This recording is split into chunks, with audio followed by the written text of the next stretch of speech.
After years away, 38-year-old social worker Brittany Fuller and her partner Steven moved back to a leafy suburb in San Diego, California to live with her elderly mother. It's absolutely amazing to be in my childhood home. I believe the house was built in 1985 and I was born in 86. So we are the original homeowners. And Brittany and her partner adore the neighborhood. There's definitely a lot more houses now than there were initially since I grew up here, but it's still gorgeous. Some of the neighbors are actually still the same after 30 years. It's a great community and I really like it here. Next door to Brittany and her mom lives a woman in her 60s and her husband. Having known her for 30 years, I never in a million years would have expected her to start acting and doing the things that she has been doing. One day, Brittany notices some work taking place in her neighbor's yard, so she starts recording, and she's concerned about how close the structure is to her boundary. All right, it looks like we found the property line. So yeah, this is ours, up to that sprinkler, it looks like. We knew that they were constructing something in the backyard, but we weren't exactly sure what was going on. Brittany claims she tells her neighbor she is contacting the city to check that they have the correct building permits. According to Brittany, the neighbor reacts badly and becomes unfriendly and makes strange gestures at Brittany's security cameras. A few weeks later, when Brittany comes home from a trip, she is astonished by what she finds. I couldn't believe there was this huge structure being built 3 feet from my fence. It looks like a 2-story apartment building. Brittany believes the neighbors are taking advantage of a new law in California that allows additional dwellings in backyards. Brittany discovers the building is to code, but she is afraid that any potential occupant might be able to see into her backyard. So she puts up a privacy screen. I don't feel like my house is a place where I can, walk in my backyard now without feeling like someone's looking at me. Brittany complains to the neighbor, and their relationship deteriorates further.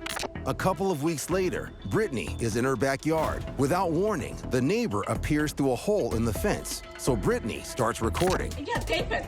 I'm just videoing her, babe. I'm not saying anything back. Out of nowhere, the neighbor starts talking about Brittany's mom, who was visiting family out of town. Remember when she goes away? You know why? Because she's afraid of you. You told me that your mother is mentally sick. You hate your mom. I was surprised that she just was saying all these totally bizarre things, some of them extremely hurtful. I was upset. I was really sad. Next, the neighbor turns her attention to Brittany and her complaints about the new building.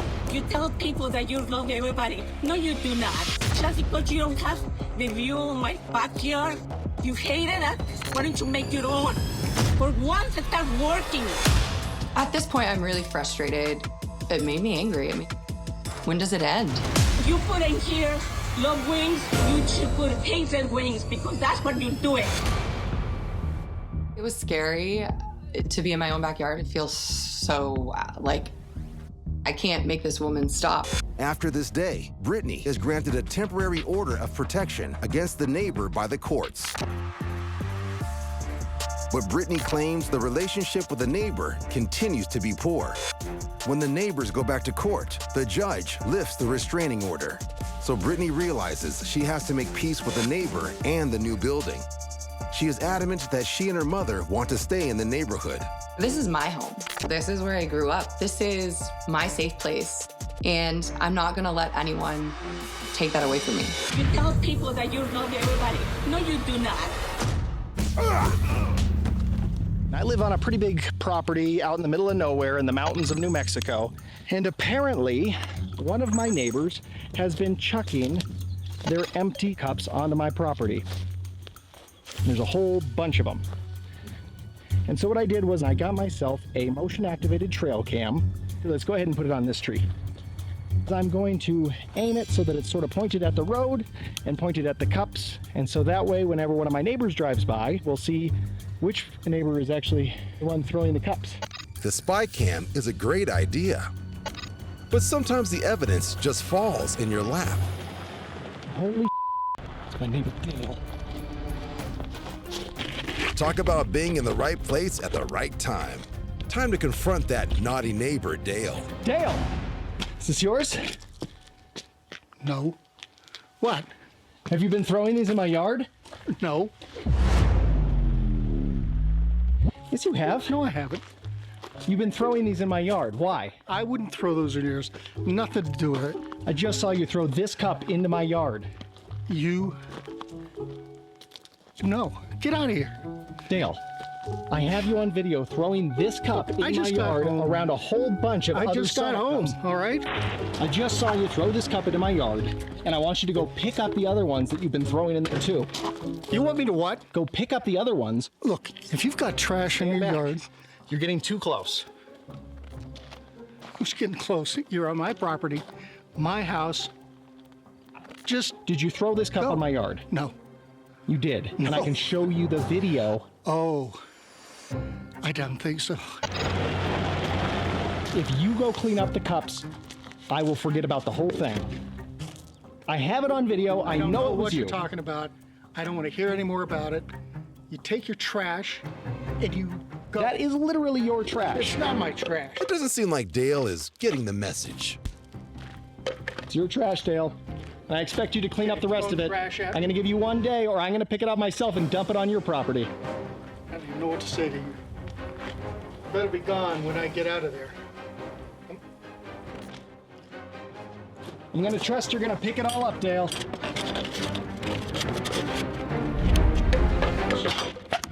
Dale, just pick it up. Get it out of here.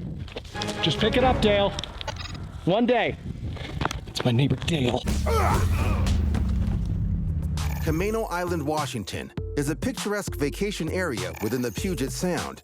And nestled there is the childhood home of fashion designer Jersey Virago and her siblings. My mom's house is located in a pretty quiet neighborhood. And like everybody's pretty nice to each other, says hi. I still feel very attached to the house. I have a lot of memories in it. It took care of my mother. After their mother passes away, Jersey's younger brother Michael takes the lead in watching over the property. But when he moves out, the local neighbors begin complaining about the comings and goings from the house. After learning of this, Jersey and her other siblings, who are all co-owners of the property, go to the home to investigate and learn several people they don't know claim to have an agreement with Michael to live in the house. We all made a plan to go there and kind of see what's going on with the house. Why are you here? Jersey and her other siblings start asking questions of the people who claim they have a right to live there. We had an agreement with him. It doesn't matter. It's voided. Like, you guys didn't pay. Nobody paid anything. That wasn't the agreement, but that's the thing. It doesn't matter. Michael doesn't own this house. I just need you guys to go. When Jersey demands that one of the people needs to leave, he pleads his case for staying to the police. His sister is currently standing in my door. It's not your door. It's not your door. You don't live here. They weren't paying rent. They weren't on a lease. I don't know if he paid my brother rent. She's not even a landlord, she's the sister, and she's just thinking she can enter my room. A landlord. This is all of our house. They all own the house. We all own the house. An officer ended up coming there and saying that we have to go to the courts and there's nothing that we can do.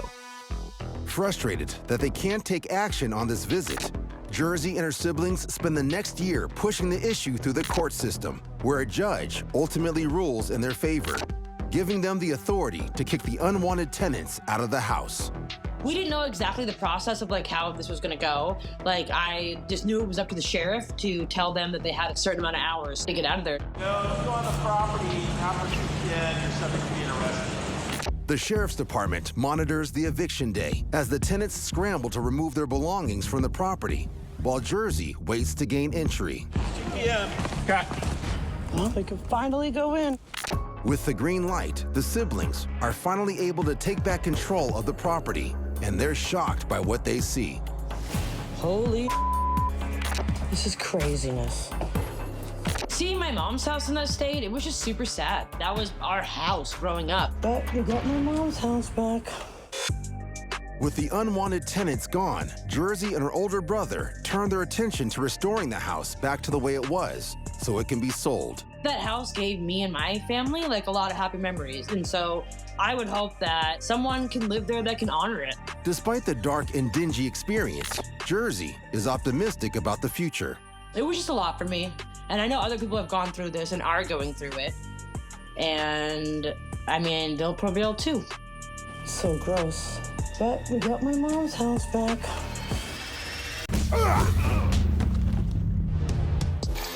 In Battle Creek, Michigan, A long-running feud between two neighbors over lake access shows no sign of abating. Justin Schott is driving by when he spots his neighbor mowing their yard. They were gonna stay away from my dock until we got a resolution. This is what we came home to. Justin's boat launch is on an easement near the neighbor's property, and Justin thinks the neighbor is getting too close to his dock and now plans to tell him so. There's a court order in place. Do you not understand? The neighbor ignores Justin while driving in his vicinity before cutting in and passing by. As we've profiled previously, these two have argued over Justin's dock before. Get your machine off my yard. Sorry, buddy, got the legal right to be here. Traditionally, I have always got along very well with my neighbors. This man actually is a bully in every definition. This neighbor war has been raging for years and is leading to another showdown. The neighbor finishes up with the mower, but the yard work isn't done yet. Uh-oh, we got a weed whacker to start. He's dangerous. Now holding a grass trimmer, the neighbor makes his way towards Justin again. But Justin doesn't back away and carries on recording. There he goes, cutting down the protected wetland foliage. Suddenly, contact is made, and then made again, until chaos erupts. The neighbor appears to swing his weed whacker in Justin's direction, and a scuffle ensues.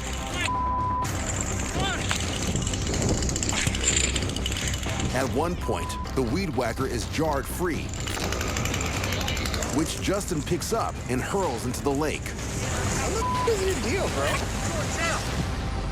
You're going to jail. The police are not long to arrive.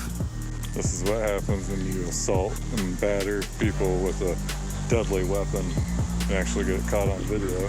Justin keeps recording as the police take a statement from his neighbor.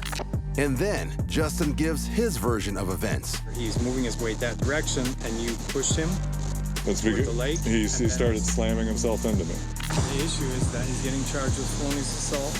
I'm also charging you with assault and battery, so you are under arrest. Justin complies with the officers, and both men are arrested for assault and battery. As this battle at Battle Creek continues to wage on.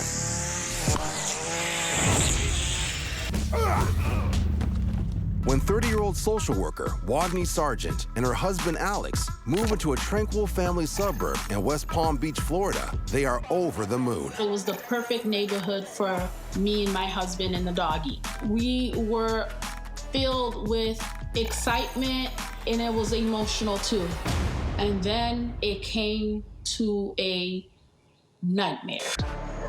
Across the street from Wadney and Alex lives a couple in their 60s. Both of my neighbors are confrontational, but we did not expect to have so much issues with our neighbors.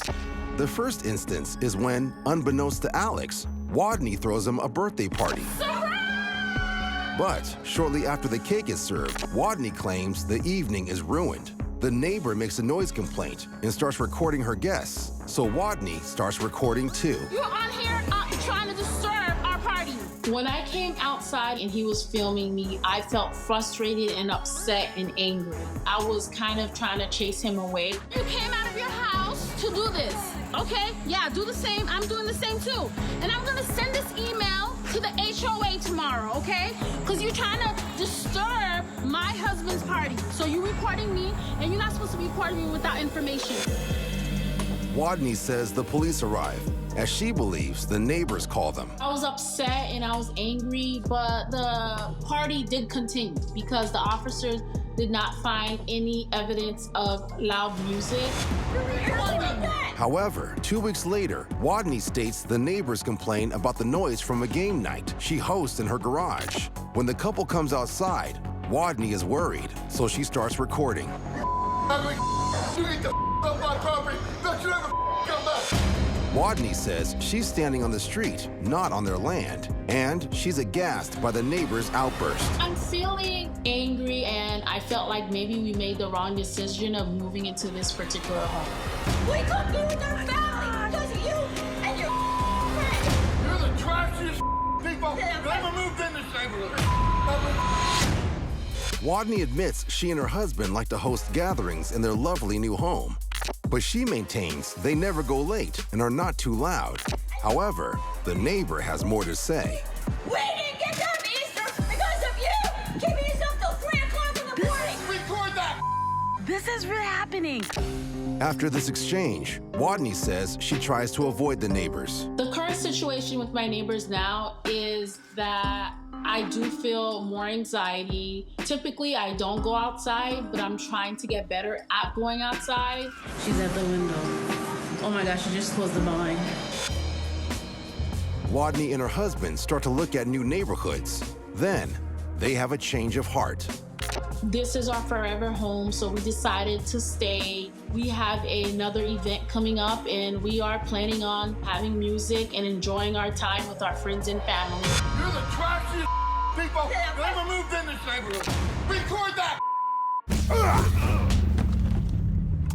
For anglers, living near an accessible lake that's a good fishing spot is a dream come true. And it's why lifelong Georgia resident Samuel Ibrahim loves his neighborhood. Go do some fishing, boys. The neighborhood that I live in, we have a nice little lake, and I really enjoy fishing. You know, I love being out there and just relaxing. You know, we don't really get a lot of drama. One day, while Samuel and his friend are filming fishing videos to post on social media, the relaxing afternoon is interrupted when he sees his friend being confronted by a pair of angry neighbors. My friend and I were just out there fishing, and then I noticed that the older couple was actually starting to approach him, so I just started sprinting over there to see what was going on. I've seen the lady a couple times before, but this is actually my first time seeing the man. Samuel approaches the couple scolding his friend, ready to hear their complaints about him and his friend fishing. You're not supposed to be fishing here. This is private property. No, it's not. Yes, it is. See that? It's H-O. No, it's not. Yes, it is. Come here, I got something to show you. The couple insists again and again that the lake is actually owned by their homeowners association. But Sam, having dealt with issues like this before, has come prepared to prove the lake is public. I actually went out and printed a tax document with the land on it, showing that it was indeed owned by the county and not by the HOA of the neighborhood. All right, you see this? See that piece of land? That's that right there. Who owns it? Gwinnett County. That's right, but it's our HOA. No, it's not. This is our HOA lake that we It's not pay private. $100 Let me tell you something. It's not private. Well, this is public. It's not HOA. No, the lot down there. Yo, no. No, it's not. I'll tell you what, I'll have the police explain it to you. Or you can. I'll show them this. Kind enough to tell me your name. I'm not gonna tell you my name. They started asking me for my name, and I didn't want to tell them because I have no idea what they can do with my name. We're getting the cops calling us. We're fishing we're fishing in a lake. Samuel and his friend walk away from the older couple and decide to cast a few more lines while they wait for police to arrive and to talk a little smack about their neighbors. I pay $300 a month. I pay more for my MTV boxes. I was already pretty frustrated with the whole situation, so I could have been more respectful, but I was just fed up by this point. I just wanted one good day of fishing with my good old buddy. No, we're gonna get 2 more signs. Right after she tried to show us the signs, the man approached us, and I started talking to him one-on-one. What are we doing that's wrong to disturb you? Just let me in on that. Is it wrong to steal? We're not stealing. What does that mean to you? If somebody steals from me... Well, what are we stealing? What are we stealing? Are you doing what's right? You're breaking the law. We started being very calm and civil. I can tell that he's not going to let up anytime soon, so we ended up leaving just to avoid any other bad things. Oh, shoot. I got my fishing license in here, too.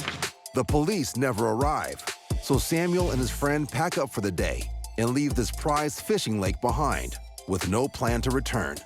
And though these neighbors may have taken away a great fishing hole, as any angler knows, there's no use dwelling on the one that got away. I am definitely a little bit upset that they ended up ruining a spot that I've been going to for a very long time, but you know, there are plenty of spots around where I live, and I ended up finding some better ones. Big family gatherings in the neighborhood can often be delightful for the family itself, but not so enjoyable for neighbors. Like this neighbor in Midvale, Utah, who claims a family of 6 is being disruptive at her apartment's pool. You are rude. You are all rude.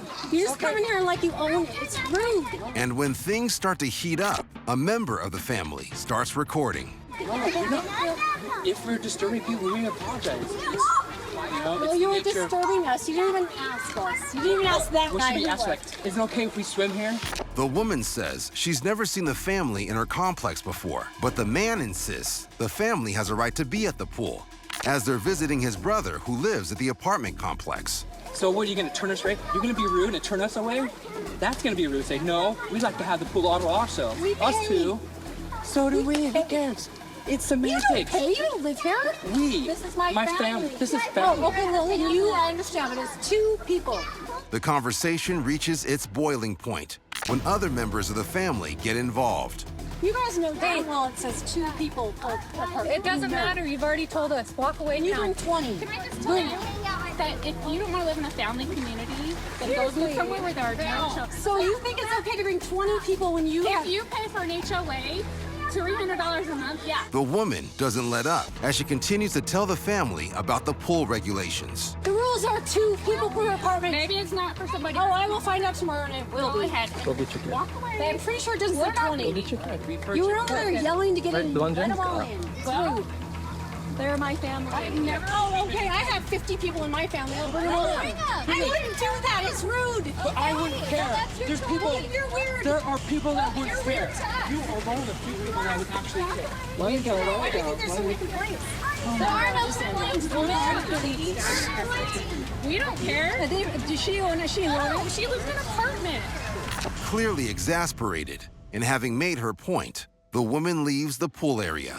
With the neighbor gone, the family enjoys swimming the rest of the day and says they haven't run into her since. And while this family makes a bigger splash than they expected, they hope for calmer waters during future pool visits. Okay, then take over the whole pool. You're entitled. No, we're not entitled. We're